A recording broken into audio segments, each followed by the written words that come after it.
rotations and picks, gaining them a very sizable 3-level lead.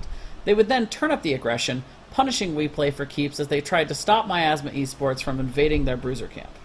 Pretty much every one of these have been picked up. They're going to go ahead and rotate up to this top one, trying to look to invade WePlay for keeps bruiser camp here. We're going to see Virus fighting back, though. He's going to burrow charge in, get some harass out here onto Haka, but ultimately Greymane is going to be the first to fall. Virus also getting very, very low. Solid response here from Miasma Esports. WePlay for keeps getting a little bit too greedy, trying to defend their Plague. Moments later, we would see Miasma Esports capturing the first keep of the game and going for a second here. But WePlay for keeps wouldn't be done yet, coming out fairly even in this crazy team fight, despite being multiple levels down. To get Golden Griff down, but ultimately Uther is going to be able to heal a lot of that away. That AoE healing really coming in handy from the Piano Man himself. We are seeing the keep going down here, and they're going to continue to push in here. A 4-level lead. They're doing everything they can to take advantage of it. Witcher getting very low. Reno dealing a lot of damage to him, getting a lot of that harass out. Reno getting low himself, and Hilarious is going to dive in and finish that off. The resets are on. They're going after Axmax. This is exactly what WePlay for keeps needed. However, we are seeing Li Ming and Thrall losing the battle to Golden Grift and Fox in the bottom there, but the chase is on. They're going to look to return to kill these two to avenge their teammates here, Plague. Yes, but Greymane is getting incredibly low. Living Bomb on Witcher here is able to survive this, and Fox is looking for Witcher, but Witcher is smartly not engaging in this. He does get the Ancestral, but we do see a new Barak go down there, and along with Fox, and Hilarious has got just a smidgen of health left as Golden Griff is trying to get the chase on here, but I don't think he's going to have enough to get him. Oh, the humanity Plague. We see so much death coming out of here. Miasma Esports would continue to keep the pressure on and were able to secure the game shortly after winning this team fight. Right here, we are going to see a new Barak trying to put some pressure on Fox on KT here. But he does get tongued and is getting pulled into his Esports' tower, and the fight is definitely on when all goes down along with Fox. Oh, and we are going to have a new Barak, Rhaegar, and Li Ming. All three go down for a 3-for-2 exchange. In Game 2 on Infernal Shrines, we would see a bit of an odd comp coming out from Miasma Esports, but the match would be fairly even up until the 10-minute mark.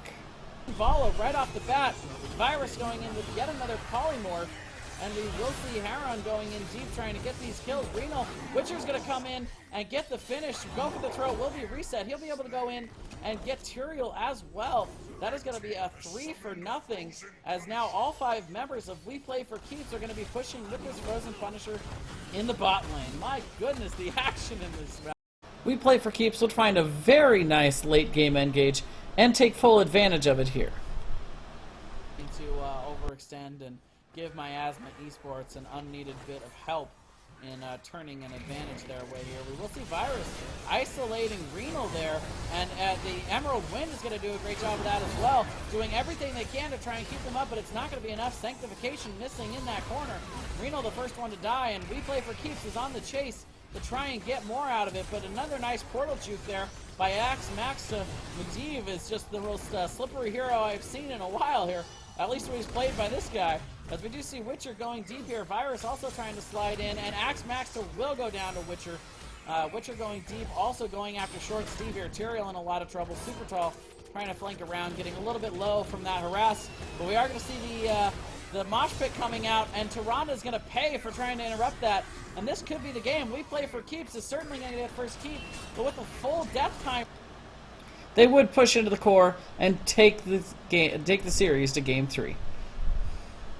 Game 3 would go to Battlefield of Eternity, and Miasma Esports would start things off strong with this beautiful counter-engage. To start this off, going into halftime, we will see them go ahead and swap sides.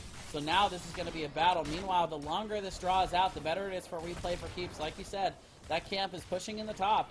And Kael'thas is actually going to have to back off to pick that up as soon as WePlay for keeps. They realize that he's up there. Here they come. WePlay for keeps coming in deep. They're going to start with trying to damage Reno. Short Steve taking a lot of damage, but a great response there. Witcher going down. And we are going to see Fox go ahead and recollapse now that that camp has been taken and able to get that one pick out of that 4v5. Now Super Tall getting super low. Here comes Miasma Esports with the response. There is here. Great job of anticipating that team fight and just staying under Immortal there, allowing the damage to come down from the Immortal onto We Play for Keeps. Moments later, we would see another big exchange as the next Immortal would spawn, coming out extremely evenly. Shaman Camp, we do see the stun coming out on Hilarious, a ton of damage coming out on Brightwing. Not going to be able to make it out of that situation there. A lot of damage being dealt over the side of Miasma Esports, however. Short Steve getting very low. The Ancestral not quite in time from Golden Griff. And now Virus coming in with a huge mosh pit, being able to get Renal stuck in that. However, a huge cleanse to be able to get Axe Max out of this, but Rhaegar is not going to make its way out of there. And all of a sudden, that's going to be a 3-for-3 exchange, Plague. Momentum would swing into weak Play for Keeps' favor following this big team fight. Immortal phase. They're going to see Super Tall going in deep here. The Emerald Wind is going to come out. Thrall is going to be the first one to fall. We do see Super Tall continuing the chase here. The bombs not being spread. Very nice coordination there by We Play for Keeps. The Ancestral will come out to save Axe Max to a triple gravity lapse there by Fox to be able to stall the forward push.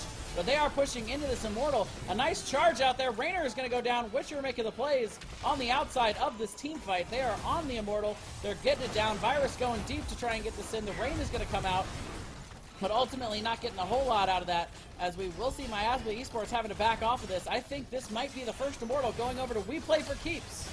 It is, and I think this is exactly what We Play for Keeps needs here. A nice late Immortal here to get us some really solid push here. Having fallen a talent tier behind, here we see Miasma Esports electing to defend on their Immortal and taking a huge swing of momentum back in their favor. On these rotations, they've done that.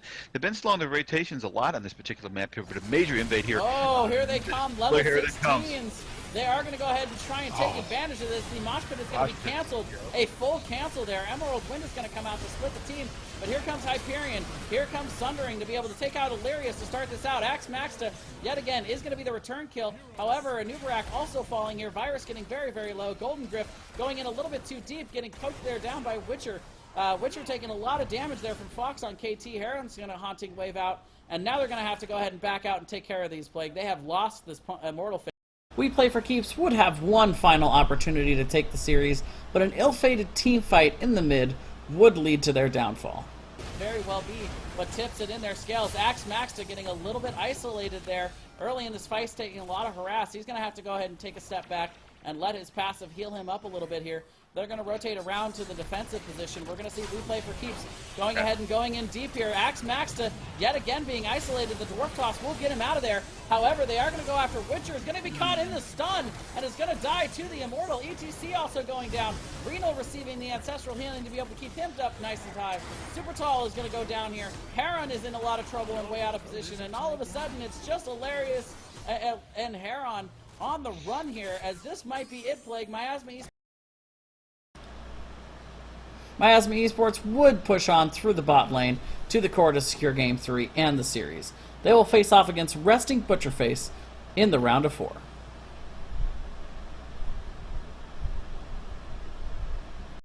Moving on to Division 1, we saw Bob Ross Fight Club defeating 3D on Tuesday night.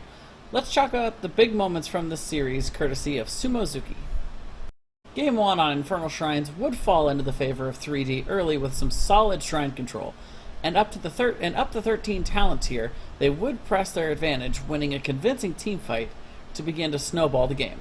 Have to contest this. I mean, it's threatening a keep here. It's on the bottom lane, but that Sylvanas definitely threatening keep here. So Bob Ross is going to fight this and do the best they can to try to get it. Leoric going straight for the back line, going right to Greymane.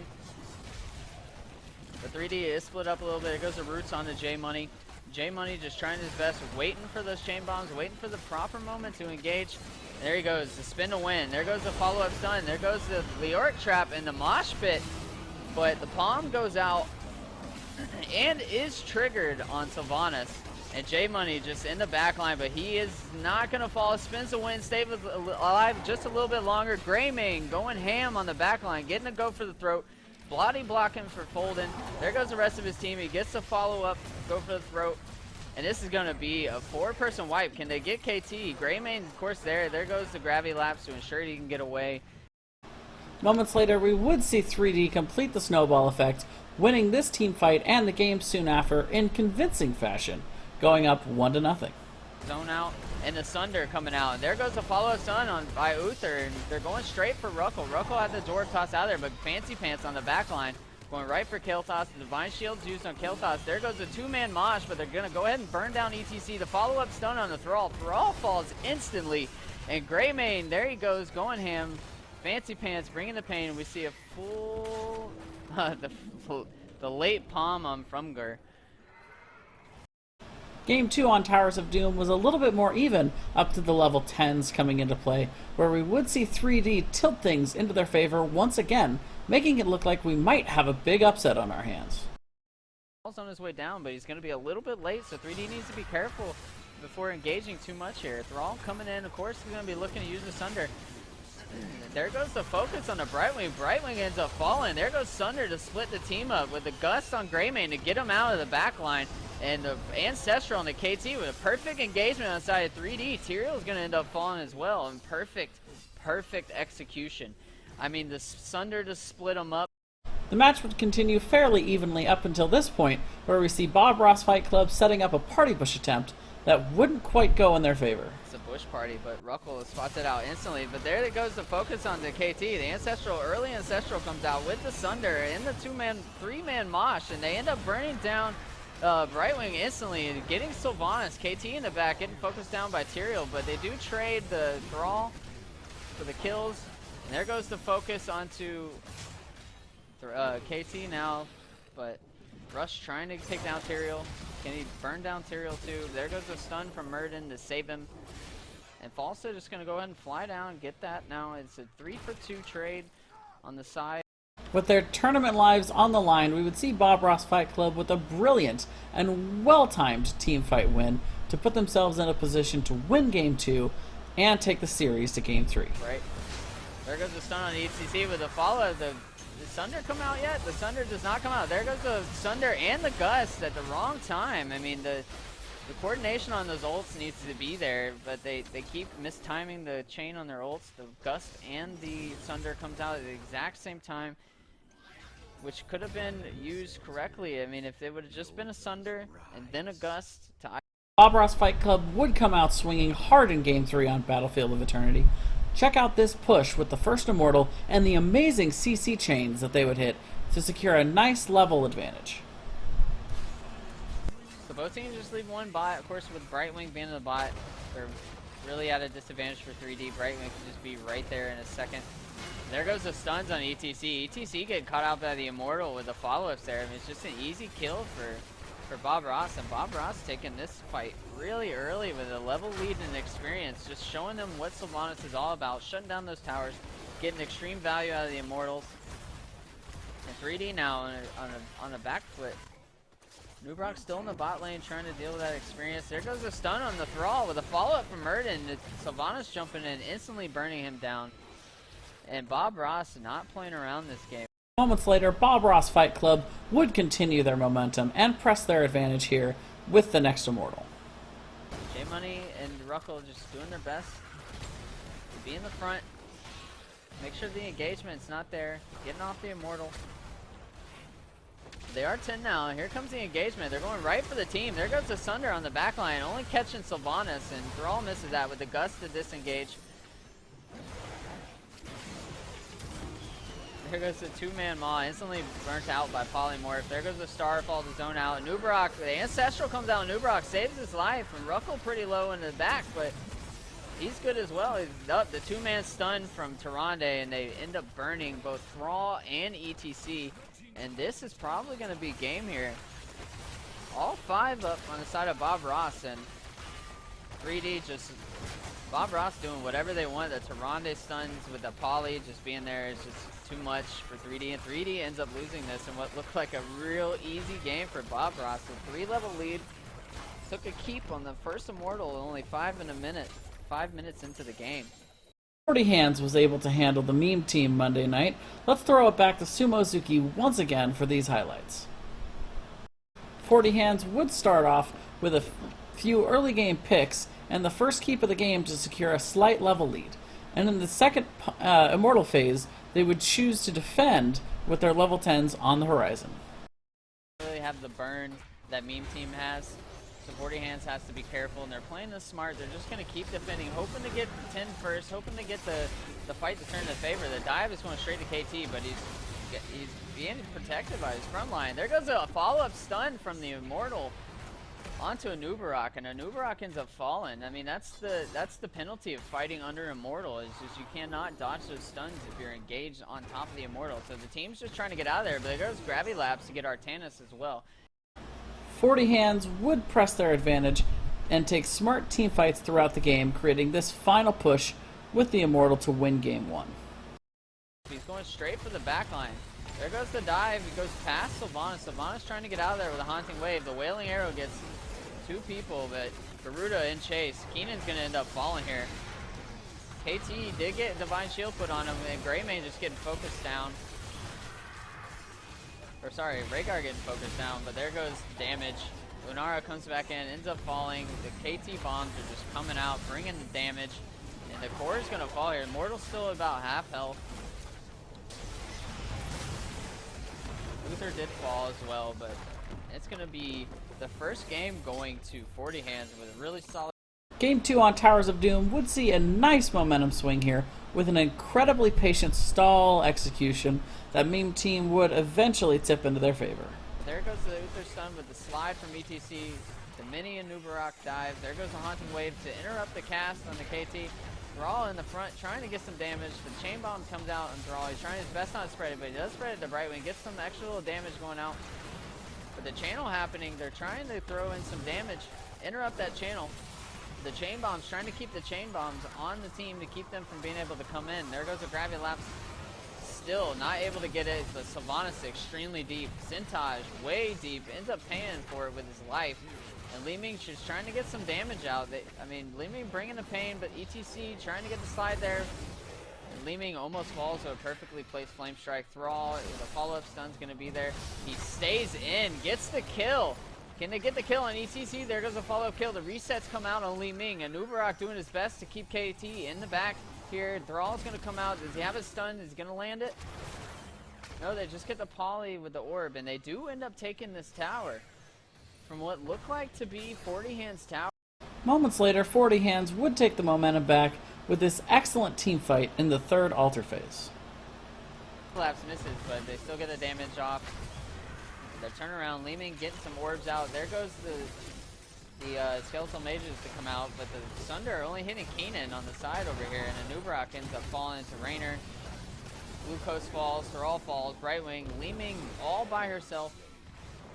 And that Thrall. Only 7 points away from closing out the series, 40 Hands would look to end here. From the safe way, Li Ming going to go ahead and start the channel, but Zul's heading straight for the back line, trying to get to Li Ming. But Huberman has to pop Divine Shield. Nubarak ends up falling. Here comes the stage dive from ETC. They end up getting 2-person kill on Thrall and a Nubarak. There goes the follow-up on the Sylvanas, and Sylvanas is having a rough game. Now we get back Raynor on the chase versus Subak versus the Li Ming. And there goes the 40 Hands will go on to face the Bob Ross Fight Club in the round of 4. The Bumbling Bees were able to defeat Clocked Out on Thursday night. Let's head on over to Dankstrom Hots for these highlights. For those of you who missed last week's highlight reel, you missed some really great Mighty Gus plays from Tony Cheese. Let's catch all those people up here. Out already, and you get Duke of Sky getting dove right out by Junebug coming out, and Cygnus is going to have a really hard time trying to get out of here. Yeah, and the body blocks there doing what they needed to do there, making sure that he was not going to get out. So that's going to be 2-for-0 exchange there for Bumbling Bees, and they're going to keep up their level advantage. Moments later, we would see another huge play by the Bumbling Bees, winning a huge team fight to grab the first curse of the game. Not going to do anything. He's going to get rooted there by those. Going to get the unstoppable partner. Force Ball comes down. Murden's going to dive in. And there comes out all heroics from left and right. Yeah, there's the Ring of Frost paired with the Apocalypse, with the Sanctification actually saved 2 of them. So. And the Mighty Gus is going to try and push some people back. Diablo's going to fall. Rhaegar is going to fall. Junebug. Junebug's just doing so much damage going for that throat and that Greymane. And that's going to be a secured curse with Mercs pushing in the middle, and they're all going to come down on Mitch on top. I don't think he's getting away from this one. He does go down. Clocked Out would end up finding back with their 16 talents, fending off the Bumbling Bees from getting a second curse here. Oh. Volstad's gonna have to get out. The Apocalypse comes down with the Ring of Frost. It's gonna catch one. A lot of damage coming out of Regulus, but he does drop his Sanctification. And Tony G is gonna barely get out with the Gust. But that Gust, we talked about it, it's up. They've lost Jaina early in the fight. They're doing good sustain, though. That Tassadar Rhaegar combo is just keeping them alive. Yeah, they're Regulus. gonna push and try and get, yeah, Regulus will fall here. It's interesting that given the Axe is doing so much work for Herlanormacy on Sagnia. The Bumbling Bees would make a brilliant shot call, taking the bottom boss, forcing Clockdad to choose whether to fight over the next tribute or defending the boss barreling down on their core. That would earn them the curse, top boss, and the winning push to win game 1. The top boss now as well. Continue that pressure here, and they also hit their Storm Talents here as well. Yeah, we got Epic Mount, of course. Hunter's Blunderbuss, actually the human auto attacks, which I don't normally see for him, but it's coming out, so. Yeah, a little interesting pick here, but gives you a little bit more of that, extra damage to push through, especially if you want to not dive right away. Yeah, so they have catapults on the core right now, getting it down to 82. So even lots of damage coming down in Regulus. They are just doing, the minions are just doing work on the core themselves. Yeah, that changes to the catapult. The catapult can just sit back and just do whatever it wants now. It's pretty crazy.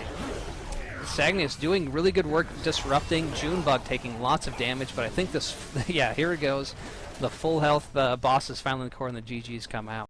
Game 2 would be played on Blackheart's Bay and would see the classic PvE fashion for this map. A very passive and even game would be played up to the 9-minute mark, where the first real team fight would break out. No, it is not. Polymorph's going to come up there onto Murd and going to focus, but there comes the Polybomb. Kerrigan doing a very good job regularly staying away to make sure it doesn't chain here. Going to come out here with the Maelstrom. We got a big team fight going on here. Ancestral's going to come out. It's going to save Kerrigan. Polymorphed again. Moral's going to set up too, but Sonya's going to fall. Yeah, Sonya's going to fall, and I think they popped that Polybomb a little bit early, unfortunately.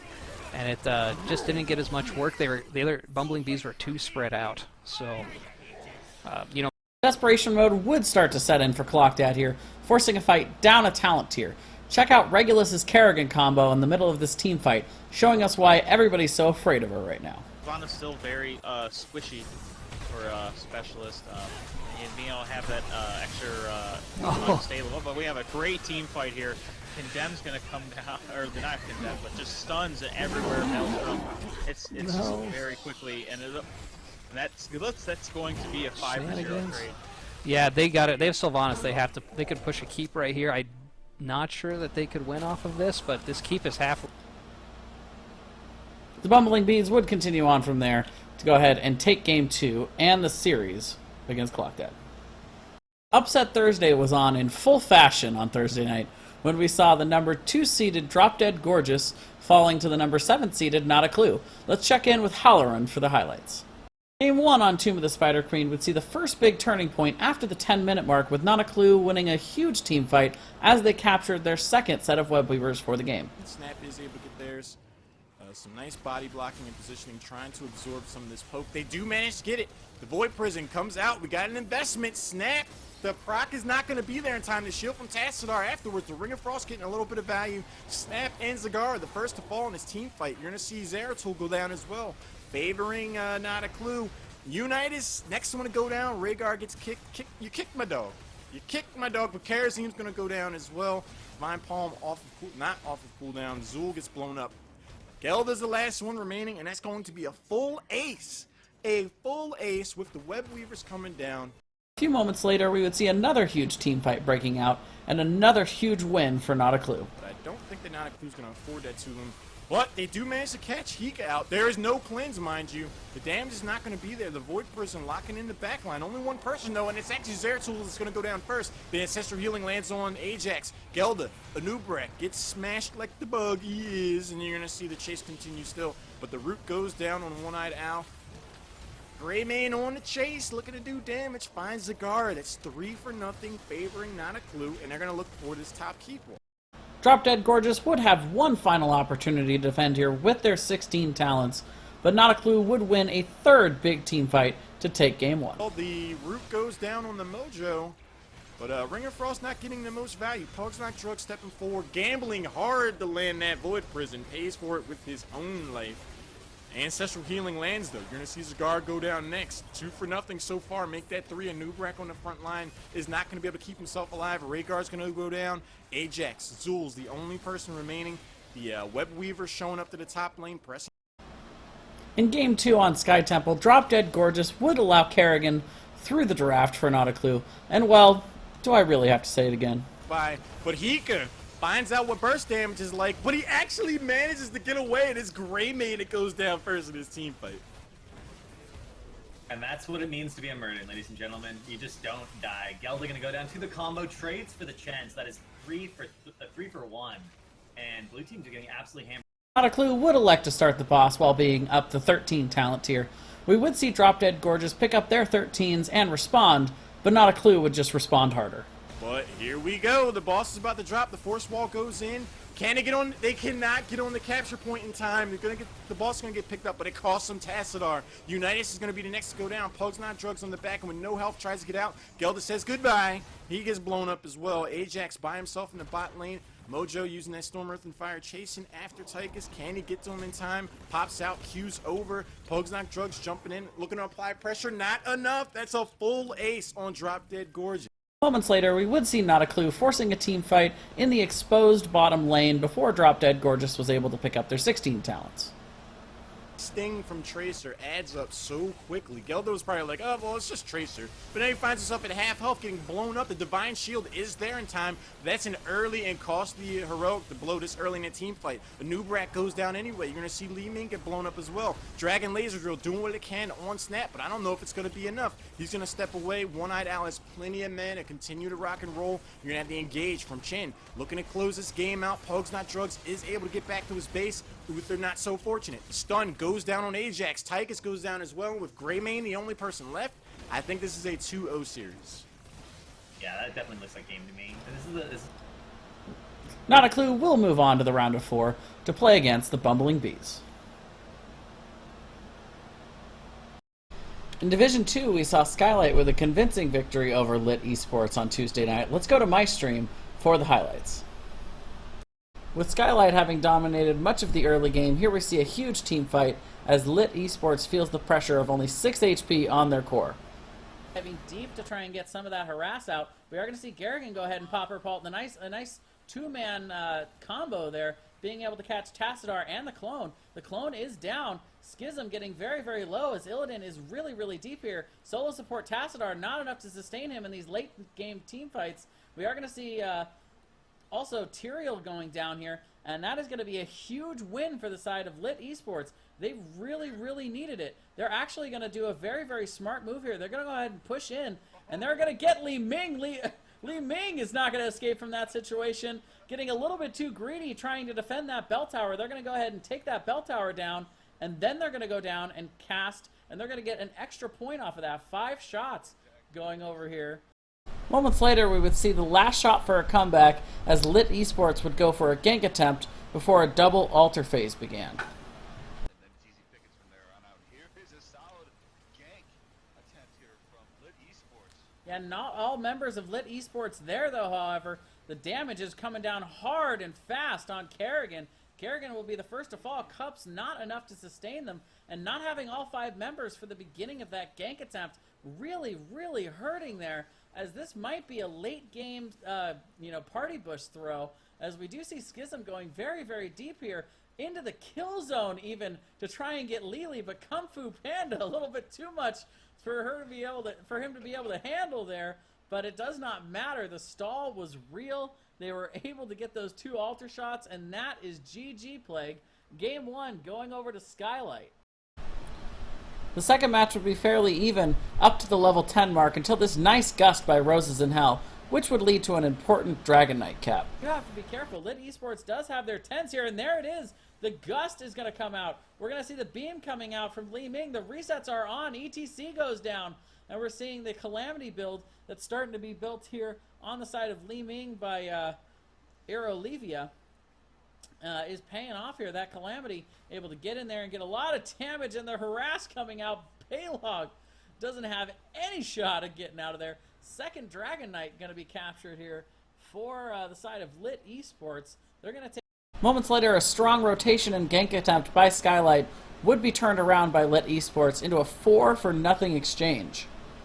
Timing of when Skylight might be coming on in. And we'll have to see. Schism is Schism looking for it here.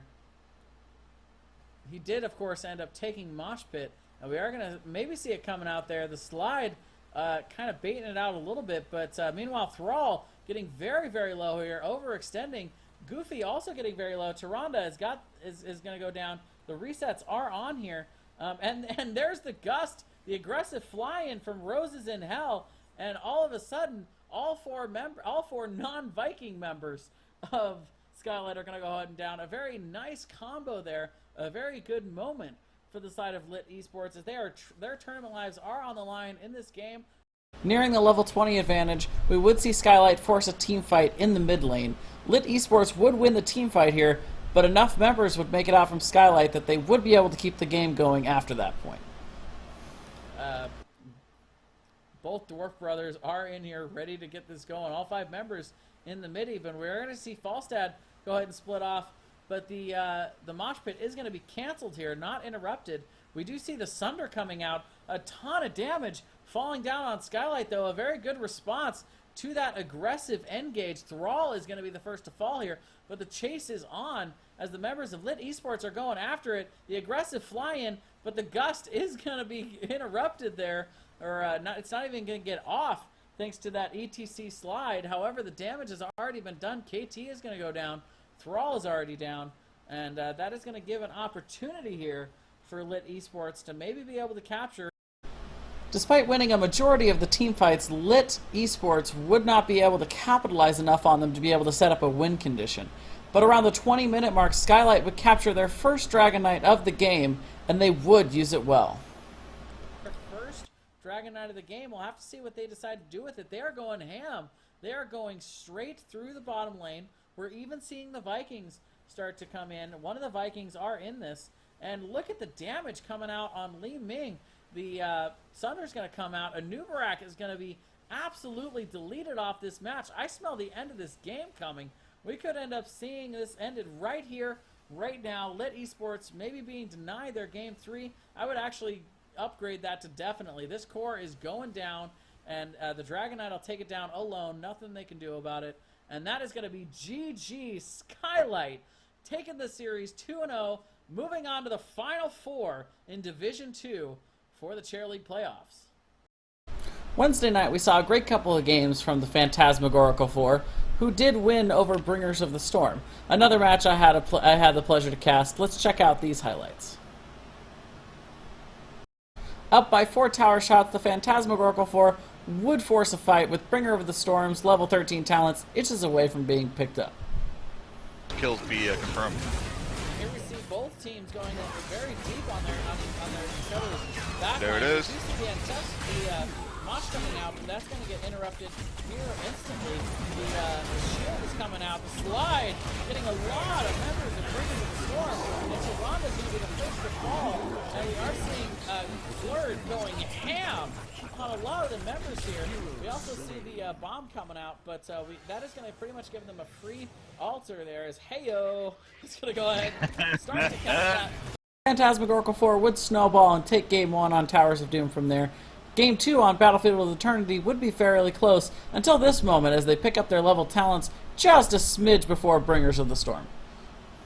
With a bit of an offensive here again with Sonya, and everybody else is looking to defend. Yeah, we do see Li Ming and Sonya on top doing what they can to get the damage out.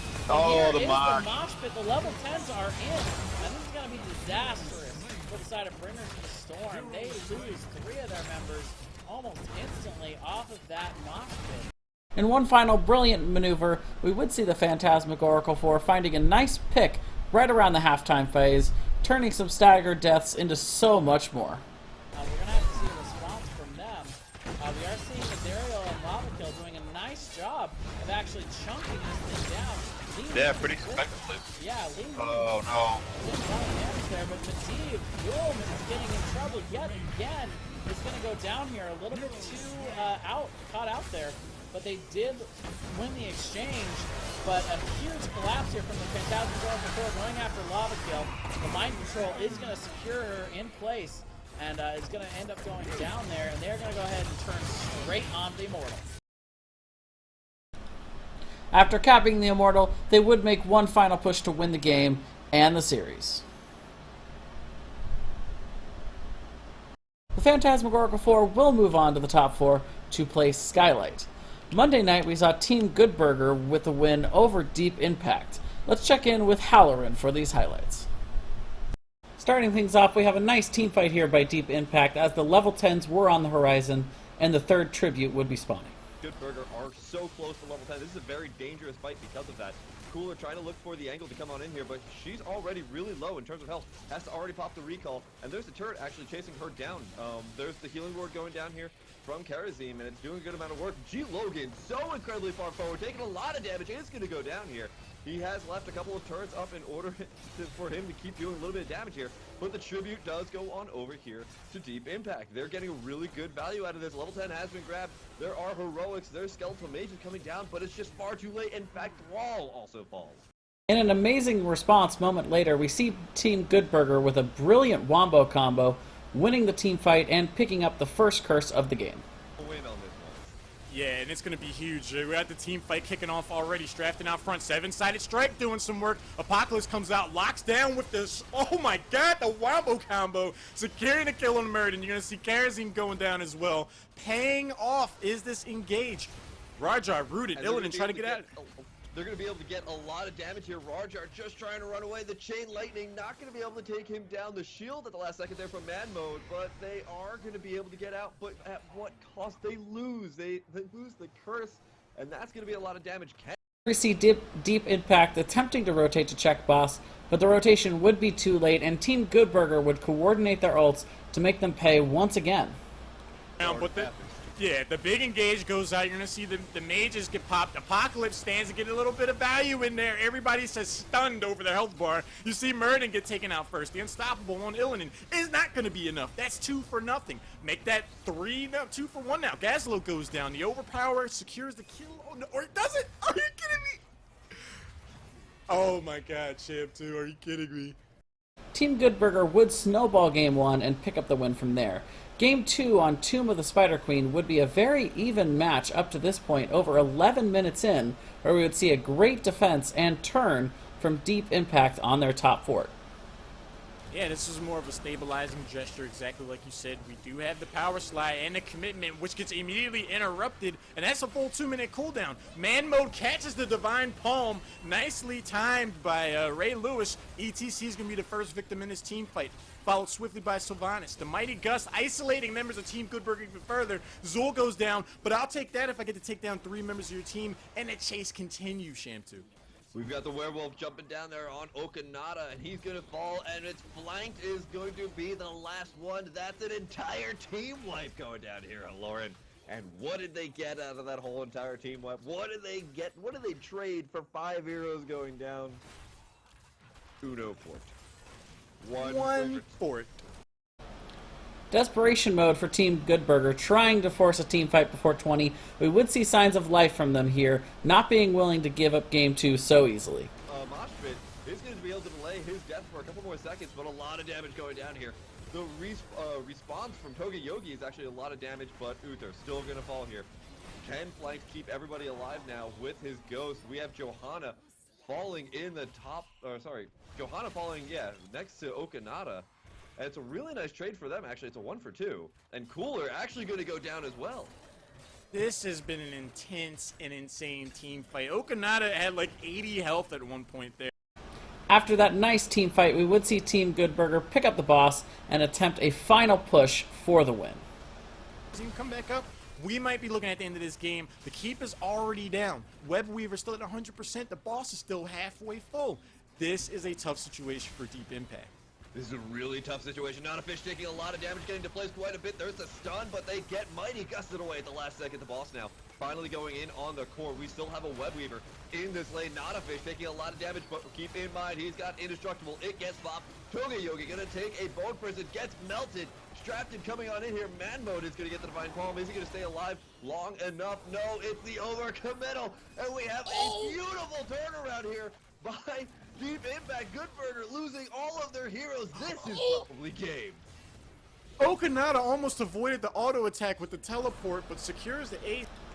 From there, we would see Deep Impact go straight for the core and force a Game 3. Infernal Shrines would be the map for Game 3, and here we see the first major swing in momentum going over to Team Good Burger around the 6-minute mark. And he's like, alright, I'm gonna run up here. I'm gonna wolf this down. We got Togeyogi taking a lot of damage. Bone Prison gonna go down, but he is gonna be able to Dwarf Toss out. In the meanwhile, they're gonna be able to get the kill boss in the back. Ray Lewis gonna fall. We've got Not a Fish gonna fall. Man Mode trying to disengage, but that's Azul. He doesn't really have too many escape options. Bone Prison gonna go down there, and In the next Shrine phase, we would see a misplay coming out from Deep Impact, engaging without their level 13 talents, and they would end up paying for it. Lens is going to help him out, but the root is there, and then he uses the Lightning Breath for the counter engagement. Is it securing a kill? Almost. Cooler is going to go down. Crazy team fight, Shamtu. yeah, this is all falling apart for them. Ray Lewis now taking a whole bunch of damage, and that's exactly what I'm talking about. Their sustain is just too much. Rajar going to be able to use a Haunting Wave to get out. But Greymane jumping across the wall, going for the kill on Ray Lewis, did not get the reset. Oh, it would have been amazing. Oh, to gamble and lose. Moments later, we would see a similar clip as Deep Impact would make a very aggressive rotation, this time down the 16 talent tier, to try to make something happen before the next Shrine phase. Those good little kids, boys and girls, I should say. They're going to be able to get a Shrine really quickly, but an Ancestral has to go down here on G. Logan. He's getting completely locked down. The Bone Prison doing so much work there. Man Mode is trying to disengage. Those Skeletal Mages now going down strapped and throwing himself into the middle of the enemy team. Togeyogi taking a lot of hits, and there goes Man Mode. Cooler thrown into the middle of the enemy team. The Divine Shield is going to be able to keep him alive for a couple more seconds. So 1 for 2 right now, and we have the Odin getting popped. Flanked and Okanata really low on health. There's the W to try and slow somebody down. Rajar trying to disengage. It looks like there is Togeyogi going to use the Dwarf Toss to get on in there, and that's going to be another takedown. Sylvanas is going to go down. Flanked is going to go down, and oh, I'm sorry, Oath is going to go down. That's not Flanked. Flanked is playing Rhaegar for once. And From there, Team Good Burger would continue to apply the pressure and snowball to capture a win here on Infernal Shrines and take the series. FSU Crablegs was able to pull off a huge upset in the round of 8, defeating the number 2 seeded Sunder and Lightning. Let's throw it to Cavalier Guest for these highlights. FSU Crablegs would get things rolling early on Infernal Shrines, going up 2 levels, and upon getting level 10, they pushed their advantage very hard. Leonard Spear to strain the Brightwing healing and to, get a lot of area of effect damage on the Shrine. Wow, huge gust. That is a huge gust. I can't believe Thunder and Lightning allowed that to happen. They were on this Shrine even though they didn't have 10. It's such a big mistake. You never want to contest. You never want to contest when you're down a talent tier. That's basically 3 free kills. Continuing the snowball effect, we would see them maintain a 3-level lead and push in with this Punisher to take Game 1. It really, really hurts her ability to chase and to continue to do consistent damage. Rhaegar instantly erased. That mosh pit was canceled by the Condemned, but it didn't even matter. They're so far ahead, they have so much damage that they're just going to do... Oh my god, the pain. Tidal Waves picked up Blast Cannon, Eviscerate to that range, Giant Killer, and Spell Shield. Let me tell you guys, being behind when you're a Kerrigan comp is instant death. You never, ever, ever want to be behind when you have a Kerrigan. You just don't want to do it. You never want to be behind with a Kerrigan. On Cursed Hollow would see another early advantage for FSU Crablegs. However, Sunder and Lightning would begin to turn things around on this tribute fight. Mosh pit off. Tychus is not in range to get the cancel with the grenade, and so the Divine Mosh does happen. Slambo, taking so much damage, does barely manage to burrow charge out. The laser doing a great job of isolating and zoning. Maelstrom gets popped, but Dunkstick already too low, is going to go down. Does get the kill on Sylvanas, but Tassadar goes down. Oh, the stun actually lands on Shambulance. That is going to be a kill if Power Slide comes up. Power Slide does come up off cooldown just in time. Lexen taking so much damage, but the heal is there. One more shot. No, he does end up going down. Trades his life for that kill. A great moment here for Sunder and Lightning as we see them punishing an overly aggressive FSU Crablegs, trying to waste time with an engage during the curse. Goes down, but a triple of gravity laps. The counter engage from Kael'thas. The silence, the wailing arrow. Dunkstick absolutely going to go down here. No possibility he lives through the situation. Slambo coming in from the back, trying to save his team, but instead he just ends up going down for free. 2 kills to none. And they're going to continue to push. That Bruiser Camp is going to get the middle fort, and they might even get the bottom keep here. With FSU Crablegs going for their first curse of the game, we would see Sunder and Lightning taking another team fight to shut them out around the 12-minute mark. Really needs to get 16. They can delay the tribute for a good amount of time. Huge mosh pit, but doesn't the Divine Shield not there in time? Huge miscommunication there. They did not expect to go in. Dunkstick goes down here instantly, and that's why Uther is better than Rhaegar as a support for Kerrigan. Tassadar already burned Praskians, already burned his E, is going to go down. Tychus with a nice gravity lapse from KT, and 3 kills to none. Sunder and Lightning showing why they are up against this team. FSU Crablegs would get one more opportunity to engage a fight before 20, but Sunder and Lightning would set up a nice party bush to be able to put the final nail in the coffin and win game 2. Came a little bit too late. Slambo going to go down to that stun chain, to that bush gank. The Chinese bush meta is real. And ETC again with the power slide, so tall and nasty, stuck in a bush here. He does have his E, but he actually force walls himself in. Well, this is awkward, guys. And that's 2. They can end. They might be able to end. They're going to go try. Game 3 on Dragonshire would see FSU Crablegs coming out strong in the early game, winning both sides of the map. That's just whatever. And ETC actually goes down, as does Salam. So they won. They lost the 3v2, ladies and gentlemen. They lost the 3v2 with bot. They lost the 2v3 at top. They lost and lost and lost. And as a result, they are going to be able to cap both altars that Dragon Knight should be able to be gotten. In a huge moment here, we see Sunder and Lightning getting a little overly aggressive without their 13 talents, and a great showing from FSU Crablegs collapsing and pushing that advantage back. So Rhaegar, it might be Uther.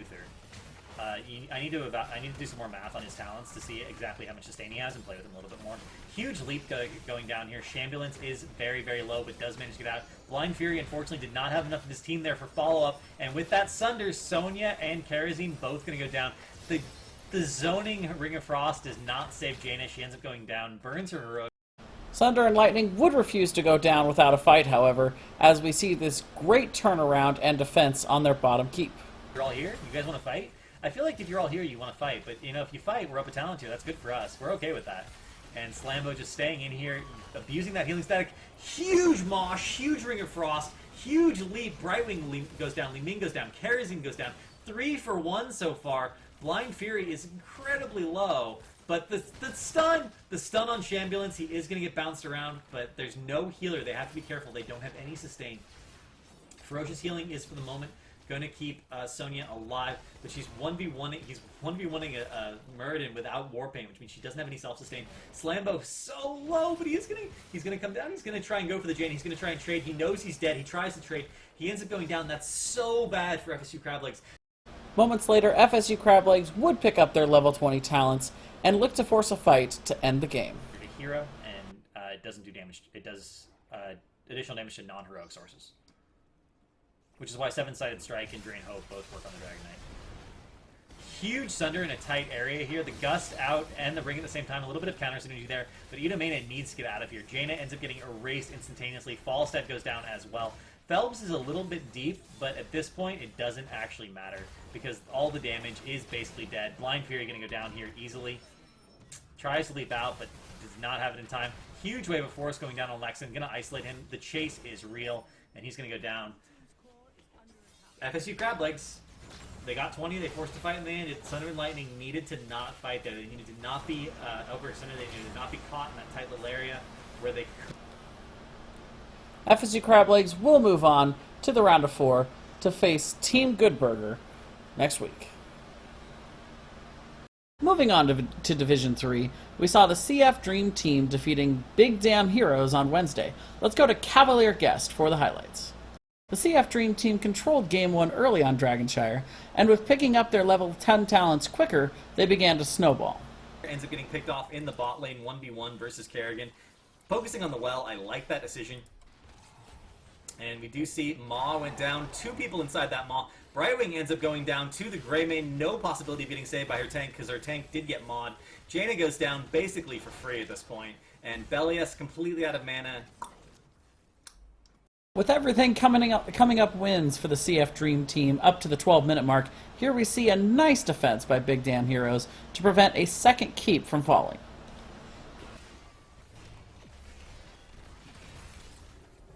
This is a 5-man push up a full talent here with the Dragon Knight. 13 was picked up, so, you know, Brightwing does finally have Shield Dust, and there we go. That was that Ring of Frost that we needed. Greymane erased, which is critical. Resetting those Wise and the Dual Sacks is absolutely essential. Temmie, however, gets the counter kill on Sonya. Spasmodic, so low. Big Damn Heroes would make a big misplay a moment later, allowing the CF Dream Team to engage on them before getting their 16 talents, winning a big team fight and taking the game from there. Out of that without someone to blink to. And Belias trying to disengage, but it's not going to matter. The combo's going to come for him again and again and again. Kerrigan, yeah, she has it up in a second and ends up going down. Greymane with Go for the Throat. Here we see a huge rotation from Big Damn Heroes, trying to make something happen before the CF Dream Team would pick up their 16 talents, but the exchange wouldn't quite go in their way. They're going down. They're going down. They're believing. They're like, we can hold until Tychus gets here. We can hold until Tychus gets here. They need to get the Divine Shield on. Thrall does not go down. Falstad goes down, however, to the Greymane. Greymane does get the Divine Shield in this case. Temmie does so much work, but Palm with the save. But as you see, EDC goes down. It ends up being a 2-for-2. Jolise is extremely low. The laser going down right in the center of everything. And the laser actually getting soloed here by a Hydra and Misha. Not something you get to see every day. Huge Q from Soul Surge. And with the follow-up, Z-Money with the grenade. Maybe Cowboy Kyle ends up going down. But the good doctor manages to live. Rexxar sacrificed himself. The CF Dream Team would pick up a late-game boss and look to end the series from there. They protect the boss, essentially. The laser goes down immediately for the zoning. Immediately gets focused by Big Damn Heroes. You don't want to leave that laser alive. It does so much damage if you leave it alive. Should have been placed a little bit further back. Encore, again, really doing nothing at all. Misha actually gets focused here. She almost goes down. Mosh, only one person, gets instantly canceled. Belias gets erased. Sunder into blow up. Cowboy Kyle goes down. And that is a 3 for none. That's game. Subject to Changed earned their spot in the round of 4 by way of a forfeit against Better Than Yesterday. They will face the CF Dream Team in the semifinal.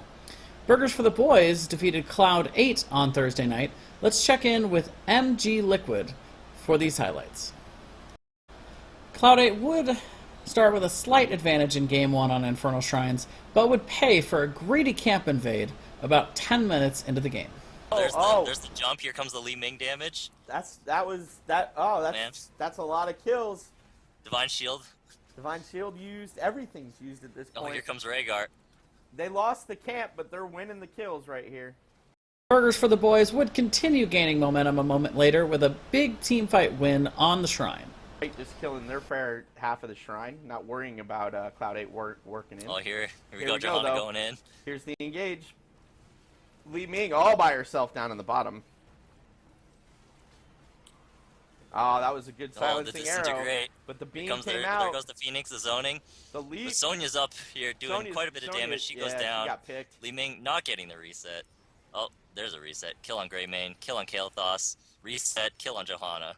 The Li Ming resets are coming in. That's the magic of Li Ming right there.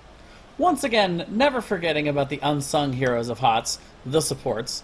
Even though Li Ming always gets all the credit for being the diva up front, check out this huge ancestral healing by Rhaegar to set up her reset killing spree. This is a great push forward if you can get it.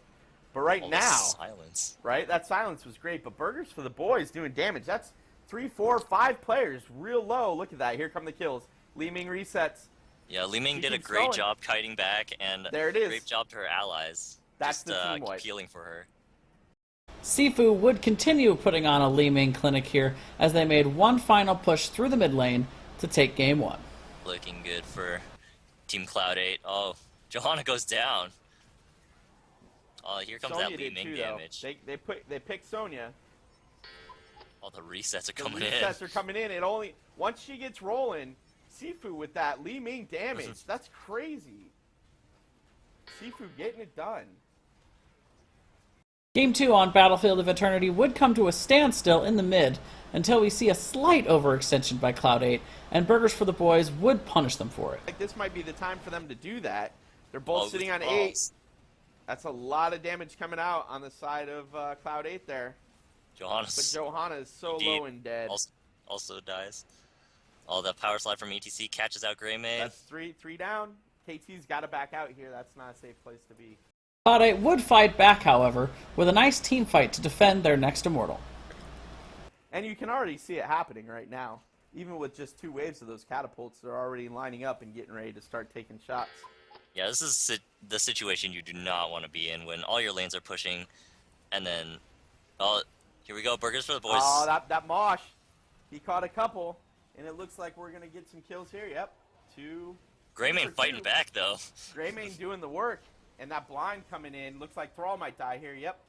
Cloud 8 destroys them with a good 2 for 3 right there. And it looks like they're not done. Greymane wants to get one more. After capturing the next Immortal, Burgers for the Boys would look to end the game from there. That keep is almost dead. I don't know that Cloud 8 can save that keep. And Burgers for Boys, almost at 20. Their 20 is going to hit. And they're going to be looking really engaged. strong this match. They are. And this Immortal still has shield.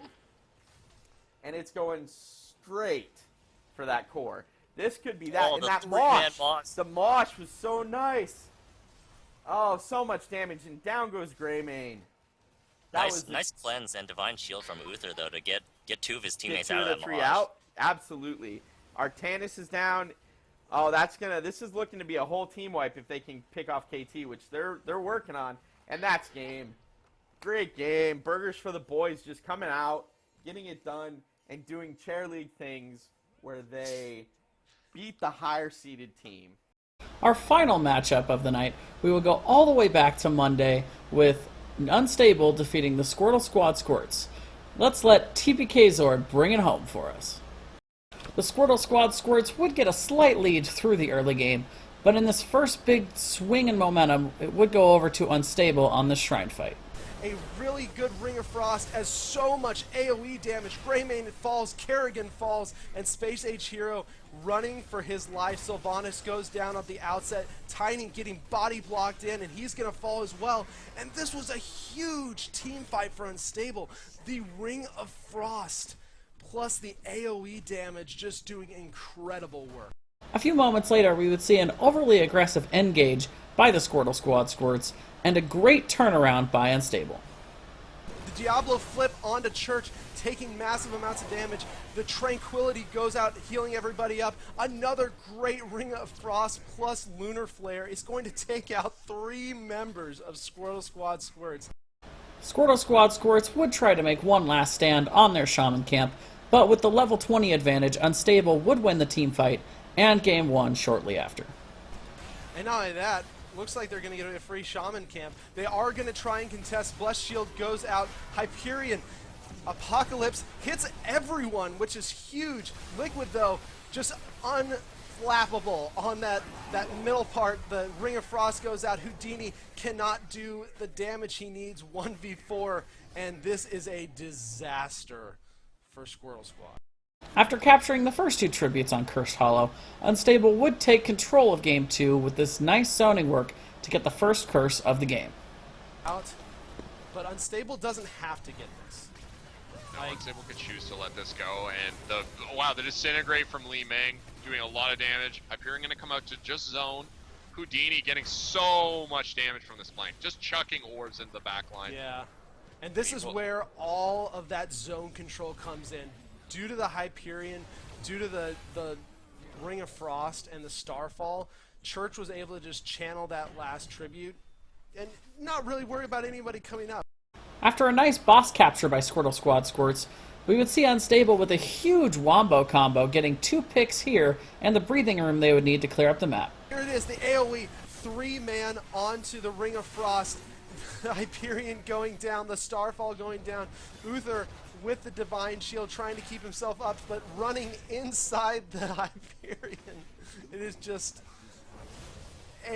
It's It's an AoE party, Josh. Yeah, I mean, everybody party in the Blizzard, right? I mean, that's basically, oh, and Space Age here are going to lose Eric and will not interrupt the tribute. Squirtle Squad Squirts would refuse to go down without a fight, however, managing to push Unstable back off their keep and staying in the game. Trying to kill him, and okay, actually, sorry, in the middle, Tiny gonna go in. Donathan again, looking for tactical tune-up. This seems to be the, oh, okay, but the Lunar Flare will connect, and Unstable just trying to get out of here. That's really their only intent here. Great roots from Mystic Shroud, just perfectly placed, but he will fall, and now Church is next, and Unstable really needs to reconsider going in here. Liquid's just probably gonna try and get out of here because this is not the fight they want. Big Ring of Frost, but I don't think there's enough follow-up, even though that was huge, CBK. Looks like Unstable's on the run. If Laser Muffin had been there and hit that Ring of Frost a little earlier, that would have been lights out. As most games do, it would come down to one last team fight. Unstable would be capitalizing on a couple of out-of-place Squirtle Squad Squirts to win the team fight. Fight starts. Yeah, they're in a really good position. Everyone's ult is up though, so this could turn into something absolutely crazy when one team decides to commit. This is a 0-0 right now. Tiny goes in with the Burrow Charge. The roots go down, hitting no one. Donathan, though, all by himself in the back line, and the positioning just not what they wanted it to be. Tiny as well goes in, doesn't have any support from his team. Balog falls. Nice Lunar Flare onto Tiny, and Tiny is going to go down. Unstable would capture the boss at the bottom and push with it to win Game 2 and the series. Unstable will face Burgers for the Boys in the round of 4. And that's going to do it for this week's Chair League highlight reel. I want to give a huge thank you to all of the casters and the players of the round of 8. You guys make this possible. And thank you to everyone for tuning in. A few quick reminders before we go. I'll be having another Chair League highlight reel this Friday night at 5 p.m. PST. Tune in to see all the biggest plays from the round of 4 and a preview for the 4 finals matches. Then tune in Saturday morning for the Season 2 Chair League Playoff Finals. We'll be starting right here on my stream for the Division 3 Finals at 10 a.m. PST, and then we'll be going through the other 3 Division Finals right after. We'll see you guys then.